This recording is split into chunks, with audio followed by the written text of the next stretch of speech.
Good afternoon, everyone. I'm Kimberly Harris. I am welcoming everybody today to our second segment of the Survivors Coffee Circle. And today we are joined by Mr. Jim Alvey from Good 360 USA. And he is our guest that's going to tell us all about the exciting and innovative approaches that they are taking in their local communities and around the world, actually. Jim, welcome to our platform. Thank you, Kim. It's great to be Glad to here. be here, buddy, with you. Good to see you. Good to see you too. So tell me, what do you do at Good 360? Let Wow, everybody what do know. we do at Good 360? Well, what do you do? Let's start with your okay, position. sure. That I can answer easily. I'm the Vice President of Disaster Recovery and Philanthropy. So I go out after donations of products that are appropriate for disasters, all Okay. phases of disaster, and also try to get funding to support distribution of those products. And those products come from where? We accept product donations from companies, so not individuals. They come from, I always say, companies that produce shingles to shoes. So Nike, GAF shingles, Disney, um, REI, Amazon, Walmart, you name it. If there's a retailer or manufacturer that you've heard of, we probably are working with them. Working with them. And of course, the way you and I met, of course, when Women's HQ was first developed, we were introduced through our fiscal sponsor, Players Philanthropy Fund out of PPF. Baltimore, introduced you and I, and thank you, PPF. That's right. And we came together and collaborated on the Women's HQ first project on the survivorship bags that we That's right. distribute to the domestic violence shelters here in the DMV area. That's right. Good 360, you made sure that you all supplied us with beautiful products to input in those survivorship bags. And we've been getting nothing but A plus plus Oh, plus good. plus plus That makes me happy. from the recipients of the bags, and also the administrators of the shelters have been like banging down our doors asking, when will we get another round of those beautiful bags you sent to these women? One of the things that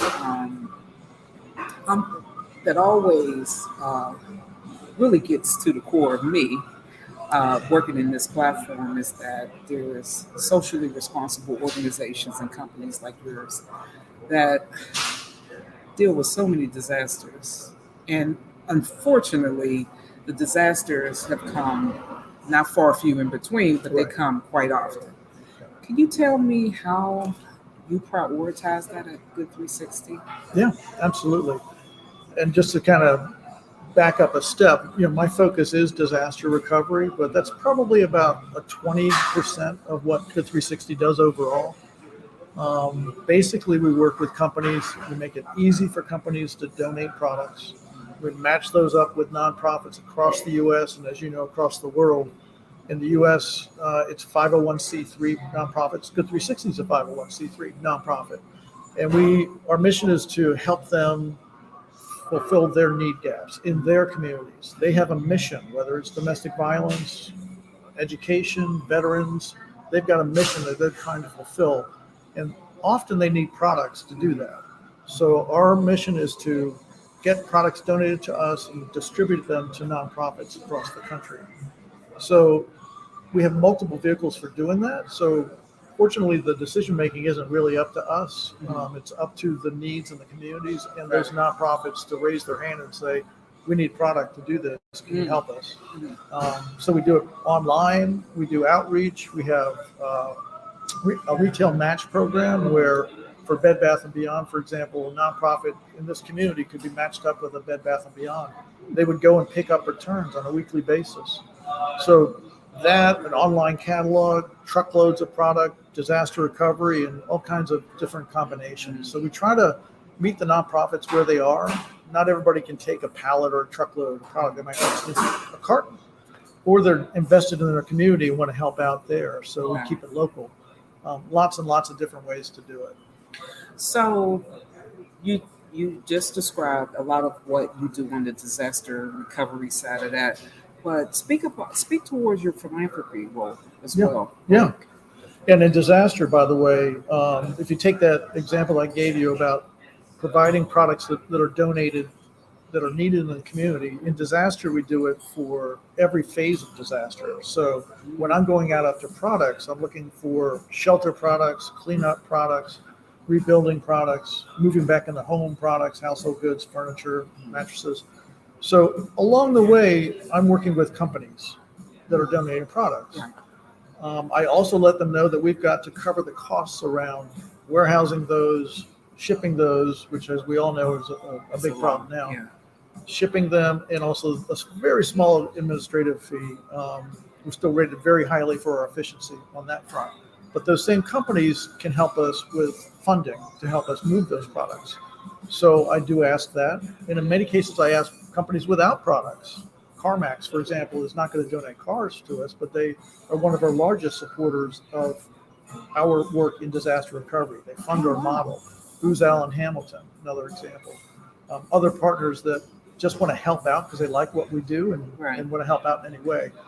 Our core base comes from our product donor partners and foundations. So that I switch hats. I'm either going after product, what's ever needed. I know what the top needs are, or I'm going after money to help me move those products when we have them.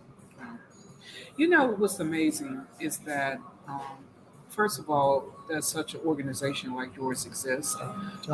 Secondly, how hard is it to get to smaller nonprofits like Women's HQ in the community? Like, we didn't know about you guys until we were introduced to our fiscal sponsor. But how does a company of your magnitude get out to the smaller nonprofits in the communities? Yeah, great question. The numbers, I believe, are that there's over 1.5 million 501c3s in the country.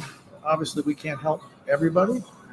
We would if we could, but they've got to find us first. So we try to do a lot of outreach to let local nonprofits know we exist. Our network partners, we have what we call a community redistribution partner, CRP. It's kind of a larger nonprofit, but they have partners that they facilitate, and they're allowed to redistribute product from us. Okay. So you'll find that in many cases, it comes into one nonprofit and goes out to another. We love when that happens because that, again, there's just so many nonprofits, so many need gaps that we want to help with.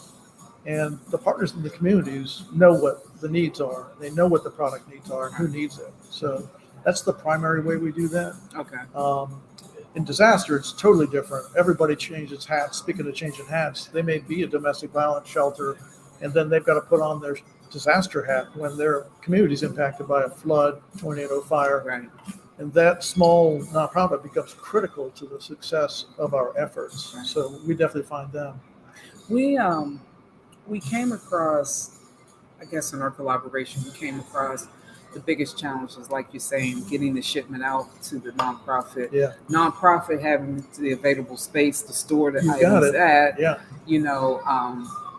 And on the nonprofit side, maintaining that space to house the product that you donate. Right. One of the challenges I think Women's HQ had was, one of the biggest challenges was to get not just the donation in, but making sure the donated items are protected. Correct. And getting out properly to our, to the women we service. And we were blessed again to have you guys introduce us to UPS. Yeah. And UPS came swarming in with sure their did. Capes on, and they were able just in time. They were able to pick the product up from an existing, previous donor, Capillary Food Bank, who was another hero, another superhero that was able to give us, temporary space until we could find permanent space. For many nonprofits, though, that do need deliverance of services like this, that you could collaborate with. Of course, we know you can't do it with everybody, because it's just not enough. What are the needs of the 360 at this point to meet the challenges that you have to do?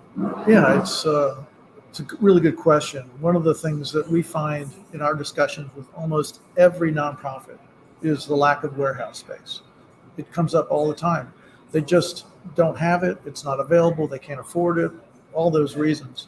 We were so fortunate with Capital Area Food Bank for our Yes. distribution, for them to Yes. offer space because they happen to have it because they were going to move into it. So it was just luck and timing and really great people to help us with that. Yes. Same thing with UPS. We actually lean on our corporate partners for space when we can, but they've got a business to run, so it's temporary. They're moving product in and out. I would say that the biggest challenge we have right now is finding warehouse space for our nonprofit partners. We're actually working on it in disaster. We got a grant from the Center for Disaster Philanthropy. We're going out and expanding our nonprofit warehouse network in disaster. Mhm. So we'll be able to accept larger donations, number one. And number two, we'll be able to pre-position product that we know is going to be needed. So we're really starting to wrap our heads around strategies around warehousing and also leaning on our partners, nonprofits that share space with us. We have 10 right now that are sharing space with us. We have corporate partners that give us pro bono space in just the right areas. And of course, we also lease it. So our space in Omaha is a leased space, and we have a couple of others. When we have to, we do. And we also find that partners are open to working with us on those rates. So it's a huge challenge, warehousing. Um, And it's half the battle, right? yeah, If we are to get the services, the deliverable products and services administered to people in need, got to get them to them somehow, some way, right. right? Well, the thing you brought up about how we did your event, I want to talk about that a little bit more if it's okay. That was a collaboration of the nth degree. We had you who were already connected to a network of shelters in the city, Right. in the area, Capital Area Food Bank, Dash, Food 360, and our partners at UPS, and then all the partner companies that donated product to that event. It's what we do and what we love to do most is pull together all the resources and leverage them. To, as we say, together we're better. That's right. It's so true in this space. And that spoke highly of when we were distributing the bags. Some of the administrators at some of the shelters were like, "Oh my God, where did you ever get this Yeah. monumental amount of product Right. to share with us?" And I said, good 360. But there's collaboration needed in innovative spaces. Like Right. collaboration is the key. No one can do it by themselves. No one company, no one organization, no one nonprofit can do it all by themselves. Which leads me to this next question. With that, before COVID, and now we're at post COVID, there were a lot of nonprofits in the space that were trying to individualize themselves, distance themselves from each other, and they wanted to do this all by Right. their lonesome. We got this. Yeah. We can't. The magnitude of need out here now, post COVID, has this uptick 15-fold, right? How does a good 360 keep up with them? I mean, like, you guys aren't just doing it on U.S. soil. Right. You guys are extending this out in international means, and that's difficult for any one organization to take on that. Some monumental task. It is. As we said over the last couple of years, there's been incredible need, but also an incredible excess of products. So us matching those two things up has been, magical. We've been in the right place at the right time. It's really unfortunate for all of the need. Pandemic alone, throw in disasters on top of that, and the community need gaps that were there to begin with that people were working on. Tons and tons of need. But what we've realized is we've been able to capitalize on availability of excess and aging inventory. Sadly, during the pandemic, a lot of businesses didn't do very well. Their retail outlets were closed. It's kind of hard to remember today, but they were. They couldn't sell anything. So there ended up being a lot of product that wasn't leaving the stores. Probably would have been thrown away in the olden days, right? So they knew Good 360 was here. We were able to accept that product, get it out to our network, disaster for all the other need gaps that are out there. Right place at the right time, to the tune of we were averaging about $350 million worth of product distributed in a year, and we were very proud and should have been proud of that. Pretty good average. Last year we distributed well over $1 billion worth of product. Mhm. Product that just would have gone someplace else, came to Good 360, and then went to nonprofits like yours. It's just finding out how to continuously evolve, find new partners on the product side, and also product on the donation side, finding nonprofits that need products. Right. Everything we do is need-based. Right. And we would never want to give something to somebody, a nonprofit that didn't need it. That's In right. disaster, we say the right goods to the right people at the right time. That's right. Now we're figuring out that that's actually the model for all that we do. It should always be the right goods to the right people at the right time. And that's why the warehousing piece comes in, because sometimes it's not the right time. We've got Tempur Sealy mattresses. Let's hold them over here for a while until it's the right time. And sometimes they need it immediately, which is the opposite. We get that product, we get it to them immediately. That's right. So I hope that answered your question. It does, and it also, the curiosity of many is like, you're a jewel. Good 360 is like a jewel just in the rough, waiting to be developed and smoothed out. That's right. Still always evolving. Yeah. But we need to make sure that before the collaboration gets met, like you said, there's processes that have to take place, and people have to be matched with the right product at the right time. Yeah. And again, that speaks to collaboration and how effective the collaboration is. One of the things we were, so we had Representative Montgomery, That's right. Massachusetts, Great. was on Great our first guest, segment. person. Yeah. He's a great guy. Yeah. And we talked about doing the White House Summit on food, hunger, and health, which is coming up September. That's right. And it's going to be phenomenal. 3-day event at the White House. President Biden has gifted $2.5 million for this to happen. It's equally, though, I am under the understanding that, in that caption, when we talk about food, hunger, we talk about homelessness too, Right. as equally as we talk about all the other detriments to indigenous people around the world, right? Yeah. And we talk about how we can come together and make a better innovative approach in making sure people get what they need at the time of need. Yeah. One of the things I think would be wonderful to highlight is the fact that you said Amazon is one of your partners. And Great I partner. know Amazon recently has started to help with the SNAP portion. The food nutritional part is glad to one hear of their aims to revise and to help get products to indigenous people and get those products met by using their SNAP benefit codes, Wow. their public benefits. Was that ever a consideration when you guys went into this? I know that your products are kind of a lot different. You're not in the grocery business, Right. maybe, but Non-perishable. Yeah. has there been talk about, amongst, your higher ups at Good 360 about innovative approaches to work with a Amazon type, delivery service, and getting, maybe some of those needs met and some of those, some of that support. Yeah. Differently than we're deliverables. doing now. Right. Yeah. Our we say non-perishable foods, non-perishable products and hard goods, kind of our lane. You've got Feeding America doing a wonderful job through their network and their partners. Feed the Children does another great job. Other food banks and communities do a wonderful job.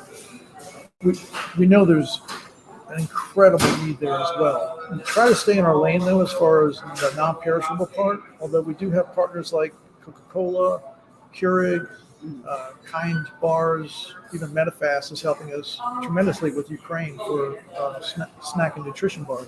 So there's a fine line that we get to where we can help in that lane for now, meaning that we want to make sure that when product is shipped by Good 360 or stored by us, that it is safe and secure.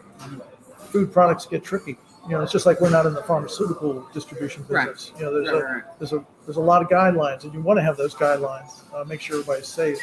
But I think on the distribution side of that, I think your question is really good. Amazon's a great example. We move truckloads and truckloads, thousands of truckloads in a year of Amazon product. And maybe there's ways to leverage those trucks in different ways.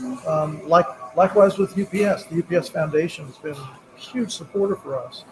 Maybe truck goes out one way, comes back another. Maybe there's products that we can be a connector for. If it's not Good 360 doing it, maybe we make a connection for something a little bit outside of our lane. We're very open to innovation as long as the impact is there and we can be true to our mission. That's the key. And I think that's important because as long as we stay true to the mission Yeah. of our sponsors, Yeah. even that gift us, the financial means to do these kind of things that we Exactly. do. Like we want to make sure that we're clear, Yeah. right, at all our approaches. I know as Good 360 always used to communicate with us is that we have a process here we have Right. to maintain in order to make sure that you are able to do what you Yeah, effectively you went through the compliance steps, and, It's a compliance God piece. love our compliance team. Shout out to Good 360's compliance team. Jen, They Taylor, have a really Alex. good compliance Yeah. team. They make sure, as I say, that you are who you say you are. That's right. right. So we need to make sure, number one, that you're a 501c3. We vet you for financials, that you have a mission that's clearly stated. You can show that you're helping to fulfill that mission.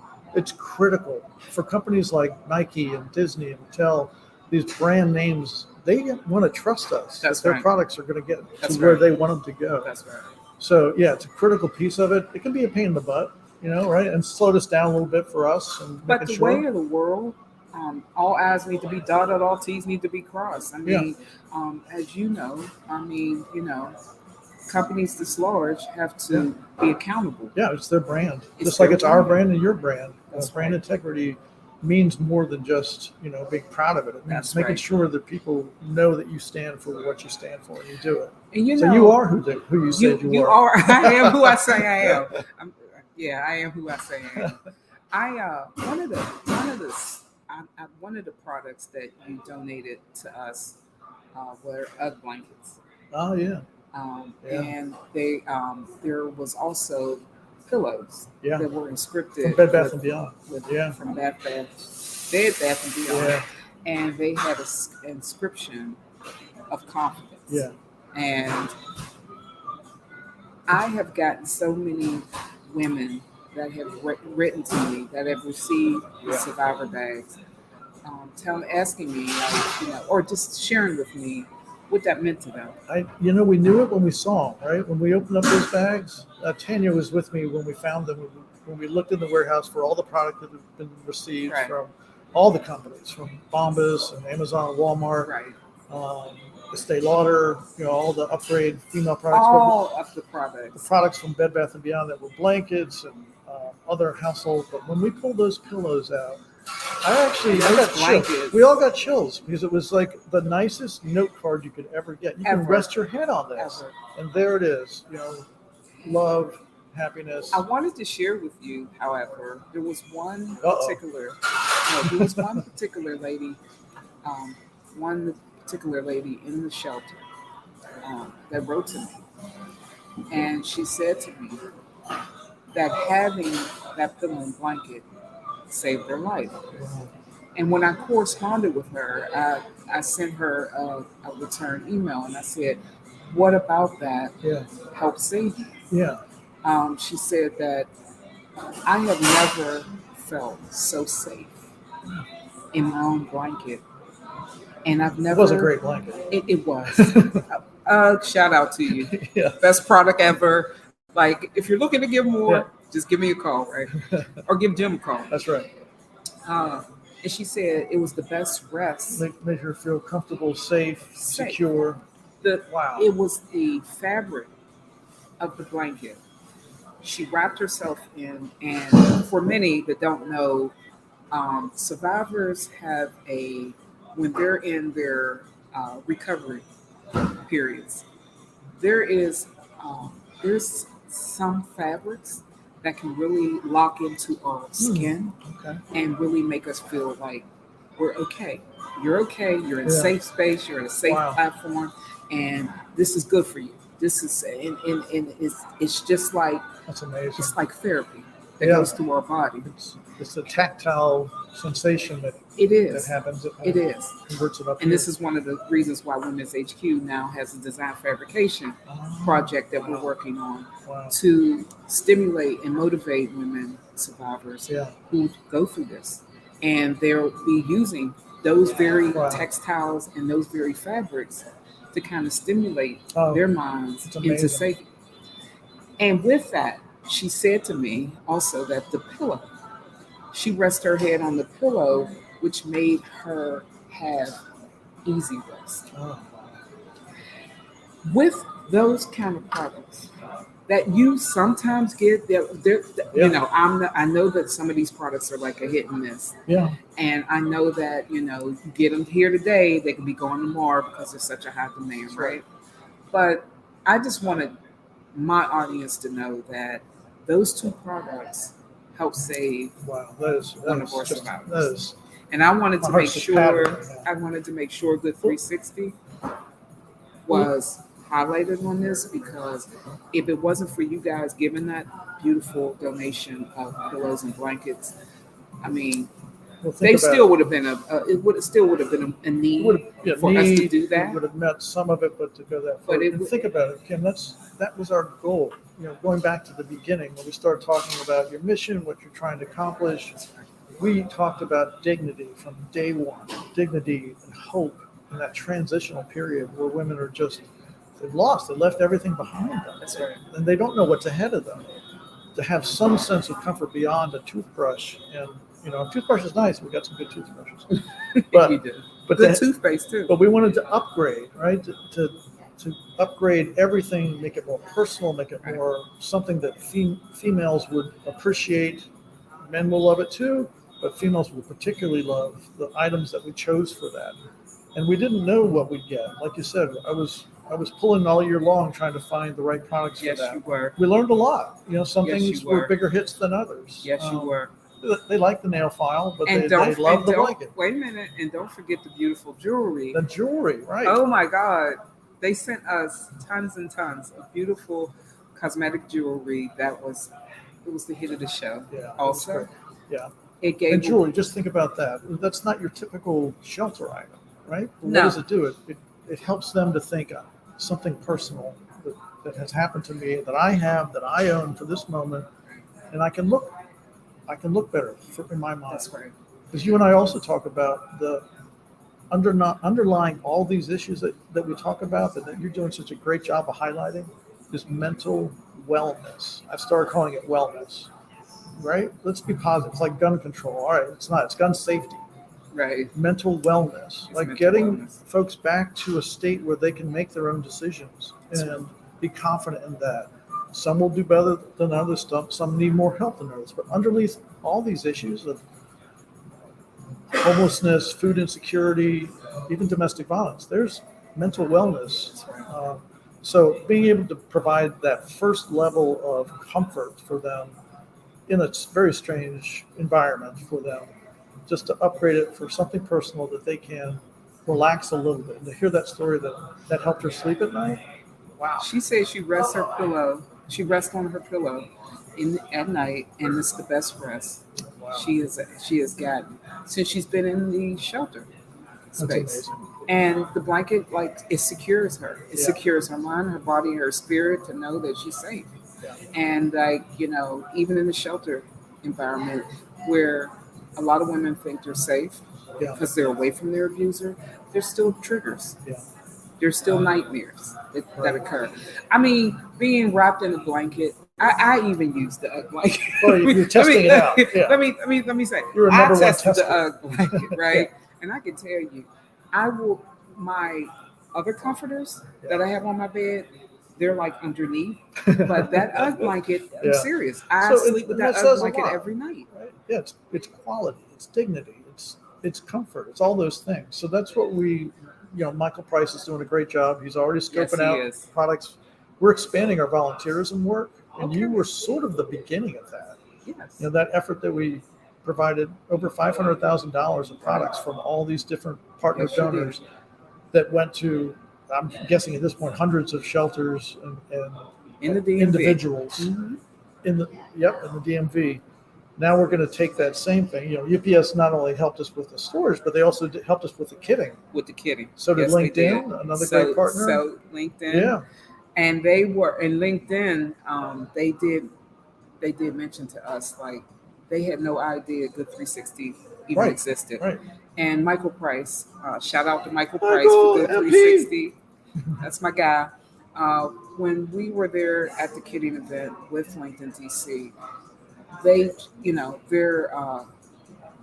their management team came to me and said, "Wow, what a great organization to collaborate with." Yeah. Of Good 360. We didn't know about Good 360. Right. We never heard it. Just thinking about all those products, Walmart, Target, Estee Lauder, retailers and manufacturers. yes, all they were like they Bombas, throw this stuff Bombas away. socks. Yeah. Well, in many cases they would. In let's use Bombas as an example, since I just said that. That is thoughtful, strategic giving. They actually produce socks that are a shelter sock. It's meant to be that. That's the use. They are, they're buy one give one approach, but that's the kind of partner we want to work with. Right. So yeah, there's some socially good responsible companies out all the way, right? there. Yeah. And there is a, like I said, LinkedIn did make mention that they now they know Good 360, Right. and sorry to interrupt you, but the Assurant project that we Yes. was another example of, you told me you needed something. that's We right. went out to a partner. Can you help us fund this and provide laptops? And that's what I was getting to Yeah, next. So, yeah. just These strategic so partners. the audience knows that Good 360, Jim Alvey, single-handedly introduced me to Assurant. Assurant is a company that actually specializes in technology. Technology and insurance. Insurance. Yeah. And they became a donor to Good 360, who in turn gave us 600, what, 60? No, not 600. 60 We'll laptops. go back for more, but yeah, it was 50 laptops. 50 laptops. They might have thrown in some extras, actually. You're right. For our new collaboration with LinkedIn DC, which will be on career enhancement. But with that, we needed technology, which we needed the laptops donated to us to give to the women so they can get online to actually be one-on-one coach with LinkedIn DC. This is collaboration at its highest, Right. because when you get All those pieces come Good 360 and LinkedIn DC together, and career enhancement is enforced on that and Women's platform. HQ pulling it Women's together. HQ, Remember, of course. it's needs based. Right? You stated a need. We have this program. We can't have this program without the laptops. Help me. Right? That's what the 360 is looking for. That's Help us what they help you. that's fill what they did. need gaps. And we the need gap definitely got met. Our women are actually, we're doing this collaboration at the beginning of, or at the end of this month. Okay. And LinkedIn DC is excited. Yeah, I bet they are. And again, I went back to them and said, after they did our kitting event with us, they said, "Wow, Good 360 gave you laptops too?" And I said, "The donation of laptops were made by Good 360 to do our collaboration Right. on Rock My Profile." Right. And they were just like over the moon. They were like, "Wow, Yeah. social giving, socially responsible giving is what major companies Yes. need, the kind of guidance that They do. we try to enforce to Right. them." If you think about it, they're all businesses first. They're True. unless they're a B Corp, they're in it to make money for their stakeholders, right? For their constituents, their company, maybe even their family. They've got that first.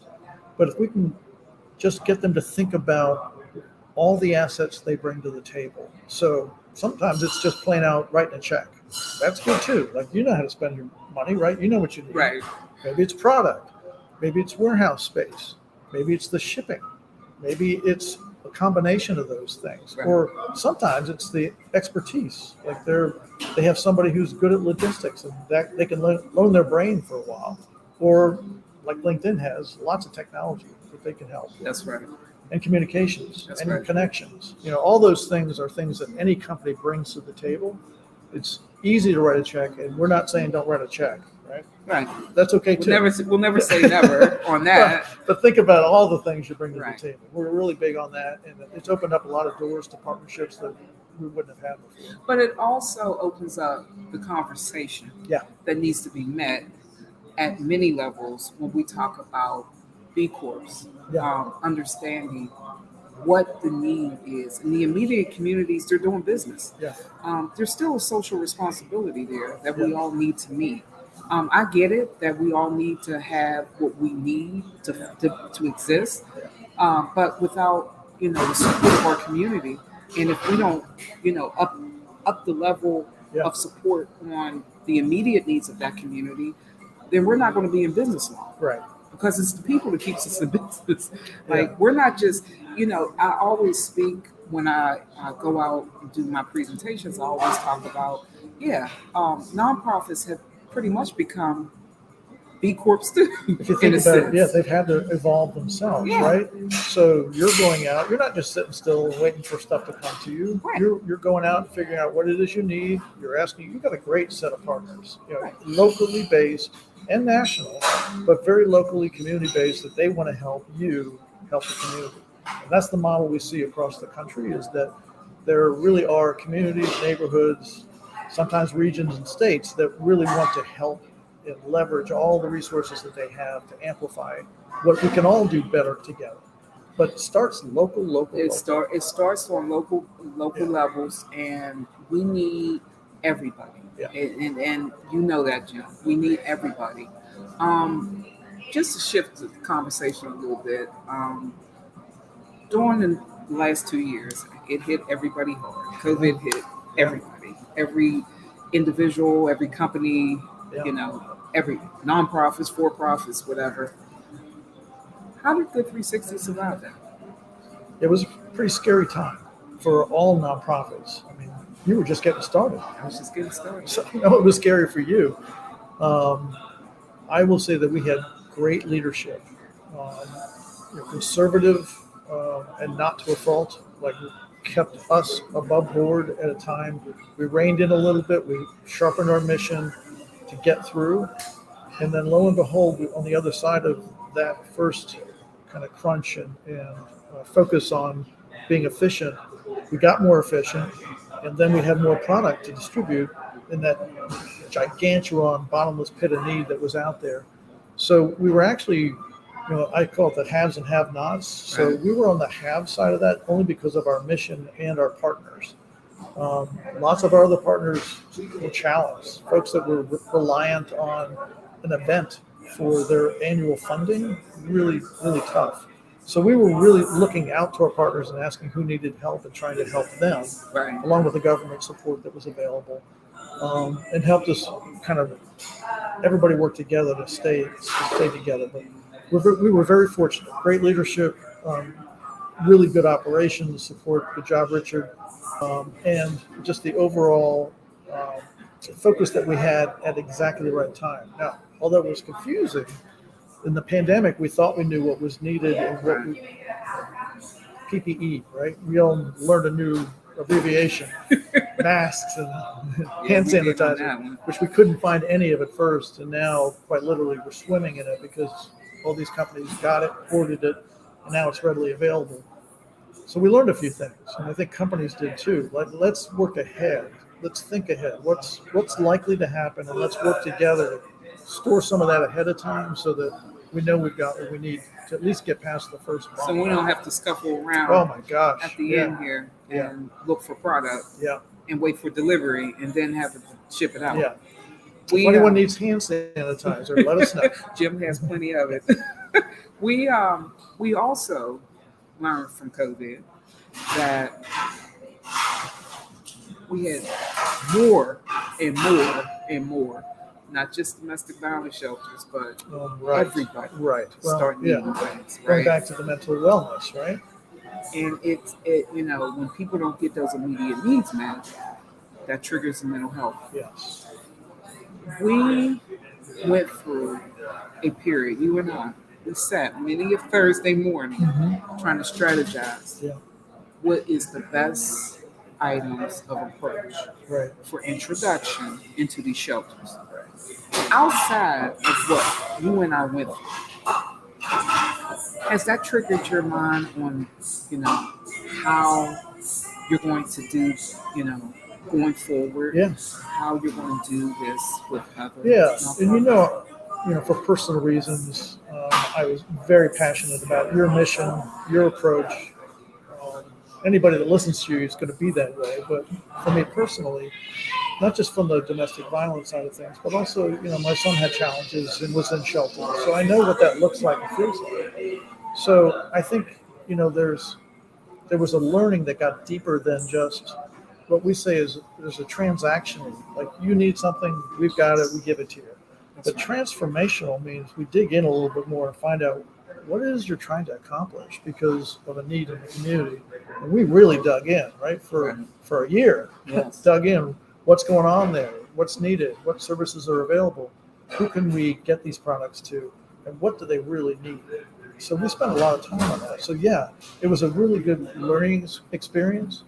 And my partner in crime, Damian Morales, does the same thing for his partners in disaster. So he's digging in. He's on what's called long-term recovery groups. Okay. Those are the folks that live in the community that aren't going anywhere after the other folks leave after a couple of weeks or a month.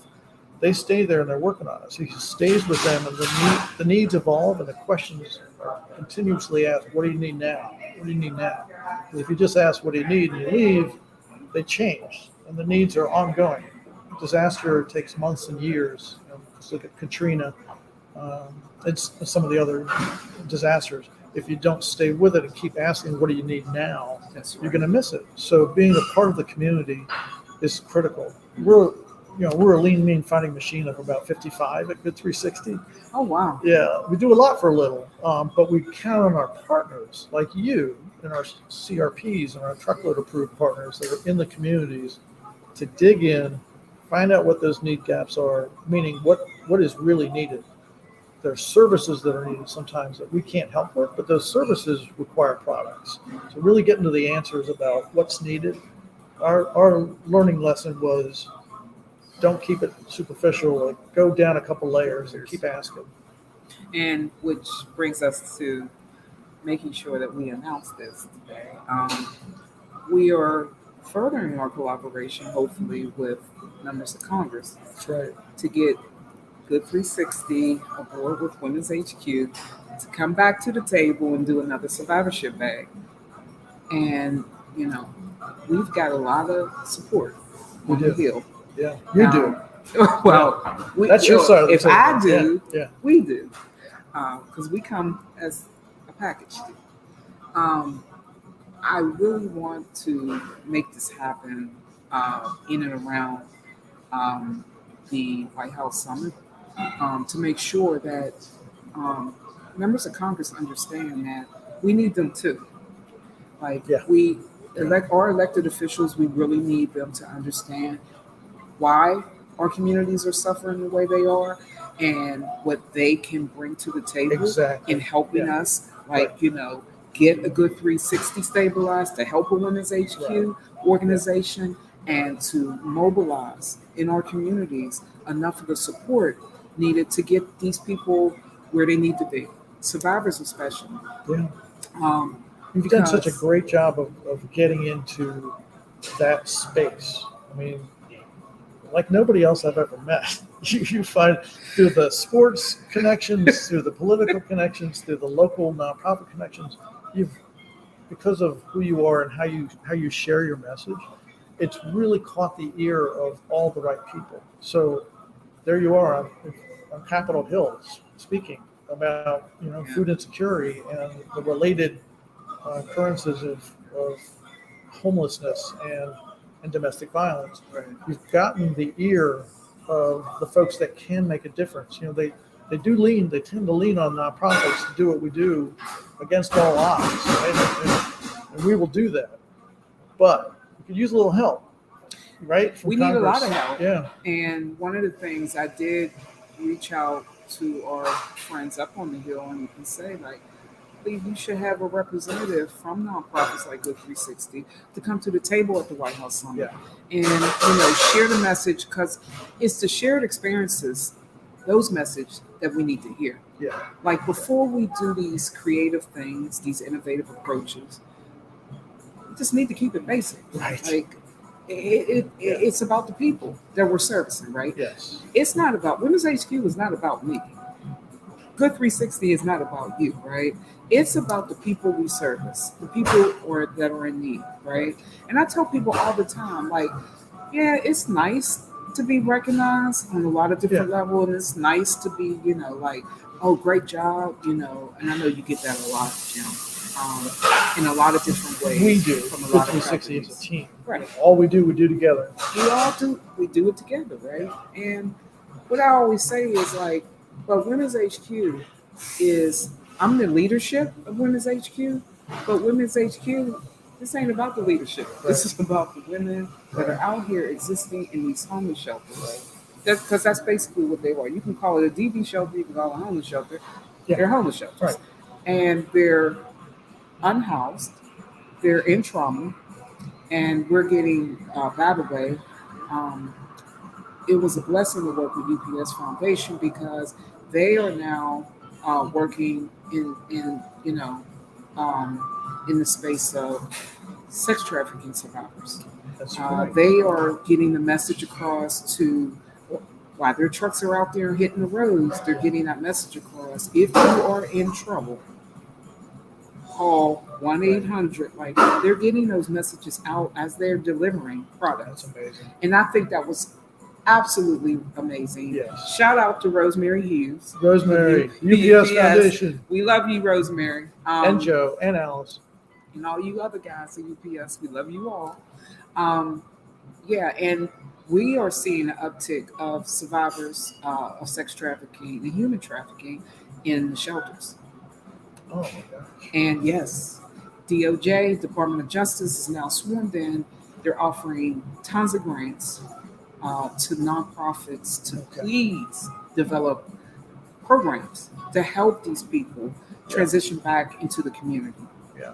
And it's again, we go back to creative collaborative efforts on many parts, because that's a big undertaking. Oh my gosh. Just by itself. They can't do it themselves. And the work has already started at the ground level with organizations like yours and the ones you work with.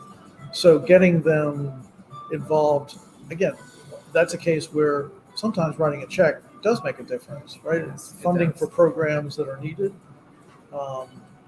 That's probably the only way to make the change that we're talking about here. And one of the things I shared with, I did a presentation not too long ago to a couple of the DV shelters locally, and they were asking me, so what attracts a company like a Good 360 to want to work with somebody like us? I said what attracts them is that you send the message across letting them know the needs of your women. That's right. And the children that you service in that space, right? Yep. As I say to them, that little sentence is like they kind of looked at me with a blank stare, like, but that's what we're doing. But you need to learn how to do it in a creative mode where people are feeling like they have self-dignity and respect for themselves, not because they're not understanding and appreciating what you're doing for them, because of course they are. Right. They're in these spaces that they were driven to, not by choice, but they by the needs that created, out of violence, right, against them. But we all have to get better at telling our story. I mean, you are a master storyteller. I mean, you're just amazing. So anytime you get in front of an audience, they're going to ask you that kind of question, like, how do I do that? There is, natural ability in your case, and a very, very compelling story of your own story, right? So you've got all that going. But sometimes the smaller nonprofits do need help there. We're very fortunate with Sherry and Tiffany and our marketing team that tells us the Good 360 story. Hey, Tiffany, hey, Sherry. um, they may not have those resources. Sometimes it's a two-person operation at Yeah. these shelters. So Yeah. that's another area where, if you look at what I said before about what assets can you bring to the table, companies can lend their promotional and marketing expertise to That's these community nonprofits. Just think about the difference there would be. It would make a really major difference. When I stood up on that podium on the Capitol, in front of our U.S. Capitol, I can't tell you the overwhelming flashbacks I had of my own life, my own trials and tribulations I had to overcome. Yeah. Of me being in a shelter, domestic violence shelter, to save my life for 3 years, right? Right. And I'm very candid about that and very open Sure. about that. Which is, And I'm telling yeah. you, as a survivor of domestic violence, I don't enjoy telling a story, but I think it's necessary to tell the story. Kim didn't get here because she didn't have help from others. Right. Kim got here because she did have help Right. from others, right? And I want those other people that I work with now, Dash, District Alliance for Safe Housing, Right. who saved my life, that helped save my life, Right. from violence. And I want them to grow. Yeah. When you think about it, at our congregation, our Reverend Page Getty says we don't live in a single issue. We don't lead single issue lives, meaning that everything is complicated. People think they have a solution to domestic violence. Well, there's not. It's multi-layered. It's The multi-layered. multi-layered pieces that made that situation happen, That's right. and it's going to take a lot of programs, multi-layered programs, to help resolve it, and at least lessen it. So, right. and that's true for most of the need gaps that we face. Is that you can't look at it just from simply give this family some furniture and the problem goes away. Right. There's got to be programs behind that. There has That's to what I be love programs. about your approach is that you're always helping nonprofits that you work with think about the programs that they're going to have to help in that gap, their specific area that they're focused on. That's right. That's a piece of the puzzle. We set out with these programs designed specifically for the survivor because we were the survivors. Right. We had lived this experience. Yeah. And we knew where the gaps were. We knew what needed to be done to save these We did. women Yeah. from any further. Unfortunately, but fortunately for those that you're helping. Right. Yeah. And, I still refer to my women in the shelters. Like before I jump out here and, I'm always on the phone. I never sleep, but I know you. that's another that's another phase of my life. I'm going to improve on. But I listen to these women every day telling me like, Miss Kim, this is going on. This is going on. Like, do you know somebody that can help me? My benefits have been cut because I can't get food for me and my kids, because they cut my benefits and they're not telling me why. And, I've taken trips down back to the shelters and have taken these women up to the benefit office and sat with them and Sometimes said, that's what you have is to do. going on? Yeah. Like, why isn't she getting what she needs for her and her children? Yeah. And as an advocate for them. Yeah. Yes. And, but teaching the survivor firsthand that this is what you asked for. This is what will get you from point A to point B. This is what you need to learn to do for yourself, because at the end of the day, it's going to have to be your voice. Sooner or later, it's going to have to be your voice. But we need to train the women up to learn how to gain that voice. That voice has been summoned to silence for however long they've been in jeopardy of violence. Right. Or under an abuser's thumb. Probably afraid to speak in out. Silence, right. Yeah. And as a survivor, you learn, like, over a period of time, like, I am worthy. I do have a voice. I do need to be heard. I discussed with the women that were in some of the shelters. We had a discussion group here recently about Roe versus Wade being overturned. Okay. Sexual assault victims and survivors that came to the table and said, well, okay, our first question is this. So I'm raped, or my child experiences incest and becomes pregnant. So now I'm forced into further trauma I'm being made to have a child. Not as a choice, but as a legal detriment to me that if Right. I don't have the child, I could be faced with jail time. To tell a victim of violence that you have to have an abuser or a rapist. I can't even imagine that conversation. Oh my God. Probably pretty animated. Oh my and God. rightfully so. And I'm telling my sexual assault survivors that the thing to remember is that you now need to stand up and grow a voice because this isn't going away. Right. Like as much as we think we woke up one day and this is happening, oh well, somebody will swarm in with a cape and save us all. Right. No, No. no. It's got to be us. It's got to be Right. us. Yeah. And this is why, even from the congressional levels down to the very nonprofits that are in boots on the ground, we all have to keep in mind that this could be any of us at any given time. I think that's what people lose the Of concept. course, if their life circumstance, their life journey didn't take them down that path, then they think, I hate to use the word ignorant, but they are ignorant of what circumstances could cause that situation to happen. Exactly. Yeah, And so when we, like I said, getting back to the good 360s mission though, on that, I say that I know Good 360 will grow in all the right ways. I know your mission will expand in all the right ways. And as if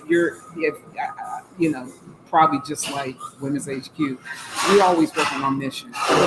The needs of the people change, right? Right, absolutely. So our mission, deliverance, and all that has to change, right? Right. So, got any good tea to share about any new innovative approaches to Good 360? So what's next? What's next? It's an interesting question. One of the things that we've toyed with is looking at specific need gaps that we will focus attention on, because there are some that we gravitate towards naturally. Domestic violence is definitely one of those. Native American issues is another. Yes. Veterans, Yes. child wellness. There's probably around 6 or 7 areas that we may try to organize ourselves around. We're still working on that as initiatives. Disaster kind of started it all off because we're surrounded by disasters and it affects all of us. So we're using that as our example of how we might organize ourselves, focus on a particular need gap, and make a difference so that we can say very tangibly, we helped our partners achieve this. Right. So that's really important to us. The other is honestly almost the opposite, which is we know that our model works, but we want to do more of it, and we want to make it more accessible to more nonprofits. So growing our nonprofit network, number one, getting more nonprofits to be vetted by Good 360, have access to product, and then continue to grow that, making it easier for them, maybe even supplementing their fees, their annual fees. If we can get funders to help us with that and allow that difference, then it just increases that impact. And those numbers that we just talked about will, again, just grow exponentially. We just need to have the support from a few critical funders and then just do what we do. That's what we always end up saying. We sometimes try too hard to figure out what the next thing is. It's just doing what we're already doing, more of it, and maybe a little better, more efficient. Joan, I love you and Cindy, his wonderful wife. Thank you for sharing, Cindy. Thank you for coming today. Absolutely. You've shared some valuable information, but even more so, I want you to tell everyone how to get in contact with Good 360 or to visit the website. Yeah, we make it easy. Again, we work with 501c3s, so if you're a nonprofit listening to this, just go to www.good360.org. There's an area there that explains for our nonprofit partners how to join, what the benefits of joining are. It's free to join, and there's lots of benefits. So please do that. Again, if you're a 501c3, go on there. We're looking for you. Please join. And if you're a company, a manufacturer, or retailer that happens upon this, just remember there are alternatives to liquidation in the landfill. Good 360 makes it easy to donate products, and we'd love to help with yours. And since you are a very VIP special guest, we always do this. Oh, We always like to give little trinkets to our guests, our very special guests.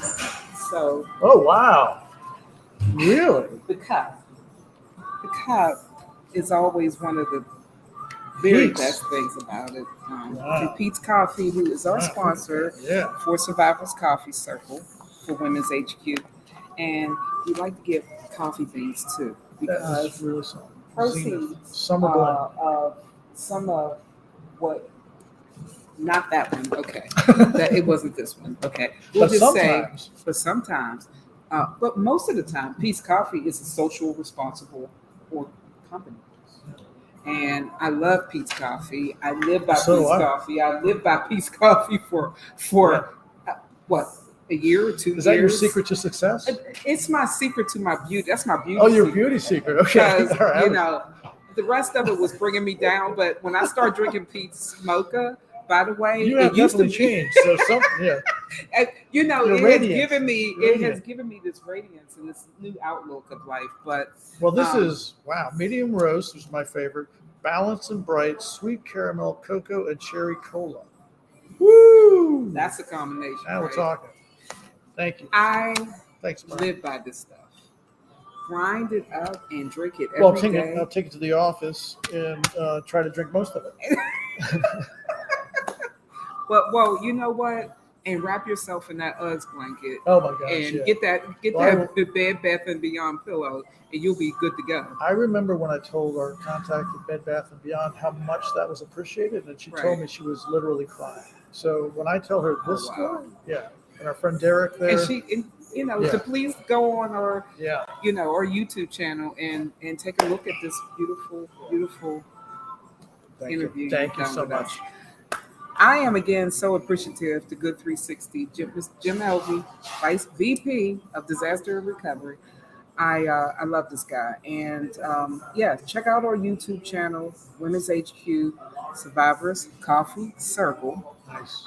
We will be back in 3 weeks with our third segment of the Coffee Chat, and yeah, check us out at www.womenshq.org to keep up on the latest and greatest adventures that we do every single day for the survivor sisters out there that we love. Everybody take care. Be well. Thank you, Ken.